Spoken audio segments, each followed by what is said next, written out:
SSC డ్యూటీకి వెళ్ళే వాళ్ళు స్కూల్ అటెండెన్స్ యాప్లో ఏ విధంగా అప్లై చేయాలి అనేది చూద్దాము.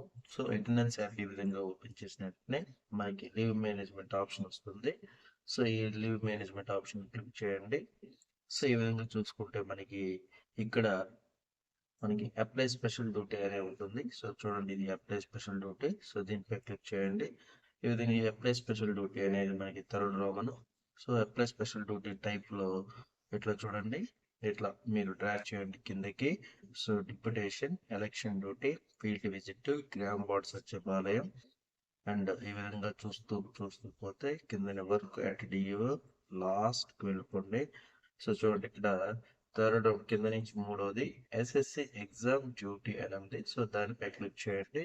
సో దాంట్లో క్లిక్ చేసి మీరు ఫ్రమ్ అడ్రస్ రాయండి. ఇక్కడ ఫ్రమ్ 17 to 17 ఆల్రెడీ నేను అప్లై చేశాను కాబట్టి 17 వస్తుంది. 2 కూడా 17 పెట్టండి. లొకేషన్ ఏదైతే ఉందో ఈ లొకేషన్ కోడ్లో మీరు మీ ఎగ్జామ్కి ఎక్కడ ఎగ్జిక్యూటివ్ పడిందో ఆ ఎగ్జామినేషన్ యొక్క యూడేస్ కోడ్ మాత్రమే ఎంటర్ చేయాలి. సో ఏ డేట్లో వెళ్తున్నారో రేపు ఈరోజు 17th అప్లై చేస్తున్నారు కాబట్టి 17th చేయండి, రేపు 18th చేయొద్దు. ఎప్పుడైతే ఎగ్జామ్ డ్యూటీ ఉంటుందో ఆ రోజు మాత్రమే, ఏ రోజుకి ఆ రోజు మాత్రమే మీరు ఈ యొక్క special duty, SSC special duty apply చేసుకోండి. అన్ని రోజులకైతే అప్లై చేయొద్దు. ఈ రోజుకి అప్లై చేయండి, రేపు మీ స్కూల్కి వెళ్ళండి, నెక్స్ట్ డే అప్లై చేయండి. ఈ విధంగా అప్లై చేసుకుంటే మీకు ఇబ్బంది ఉండదు. సో ఈ విధంగా చక్కగా అప్లై చేసినాక అప్లై కొట్టండి. సో ఆటోమేటిక్గా మీ యొక్క ఇక్కడ వెరిఫై చేసుకోండి.